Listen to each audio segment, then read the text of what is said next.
Last week, the U.S. Justice Department filed a major antitrust lawsuit seeking the breakup of Ticketmaster owner Live Nation. Earlier today, the Department of Justice, joined by 29 states and the District of Columbia, sued Live Nation Entertainment and its wholly owned subsidiary Ticketmaster for violating the Sherman Antitrust Act. In recent years, Live Nation Ticketmaster's exorbitant fees and technological failures have been criticized by fans and artists alike.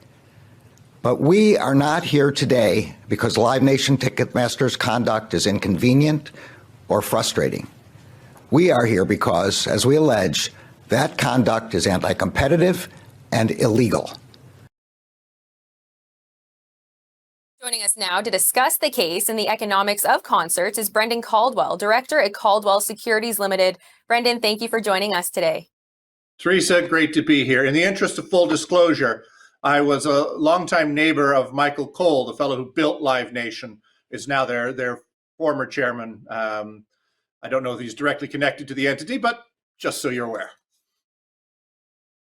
Now, the Department of Justice is suing Live Nation. We've heard the term too big to fail. Does it apply here as well? Well, it's a funny thing. The antitrust idea in America, it's a particularly American idea. Big companies in other nations, dominant companies in other nations, those nations don't seem to really have a problem with, as long as they toe the government line.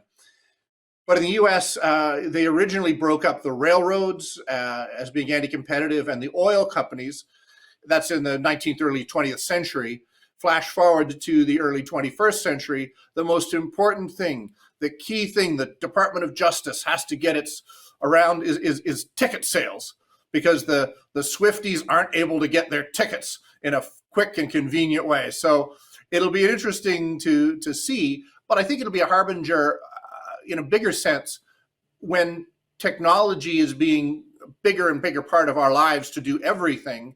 And there are some pretty big players in the technology space, way bigger than Live Nation and Ticketmaster, that dominate the technology sphere. It'll be interesting to see how this goes as a precursor to what might happen with bigger names. Google, call your office. Now, concert and concert goers can change the trajectory of a city. Let's talk about hotel prices in Toronto when Taylor Swift comes to town. What's happening with hotel prices in Toronto? Well, Toronto is expensive, in case you those that don't live in Toronto don't know that. Indeed, much of the GTA, the Golden Horseshoe, all of Southern Ontario is becoming very expensive for anything. Hotel prices are up considerably from where they were certainly during the pandemic, but certainly pre-pandemic. But yes, when Taylor Swift comes to town, I've seen articles that suggest that hotel rooms that were themselves $500, which does seem like a lot for a hotel room, were $1,000, $1,500. Now, if you're buying black market, legit Taylor Swift tickets, you're paying multiples of that just to go to the concert. So what's another $1,000 to stay in a hotel afterwards? And what can this mean for the GDP of Toronto?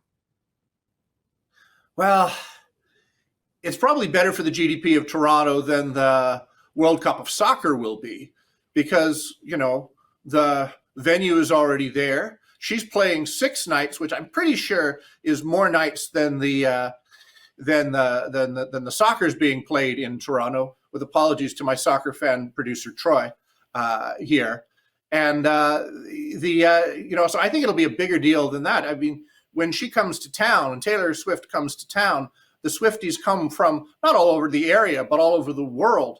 I know people that are actually, because they can't get North American tickets for her tour or Toronto tickets for her tour, actually going to Europe to go see her in Edinburgh or some such place, because it's cheaper to fly to Europe than it is to get Swiftie tickets in the GTA.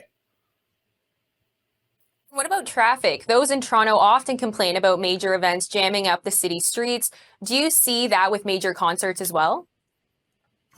Well, Theresa, it's kind of like the weather. I mean, why does everybody talk about it and nobody does anything about it?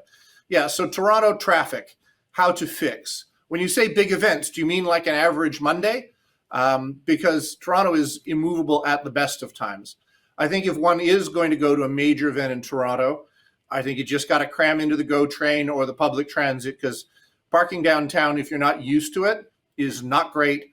Parking downtown during a major concert is a nightmare, even for those of us that navigate the mean streets of Toronto on a daily basis.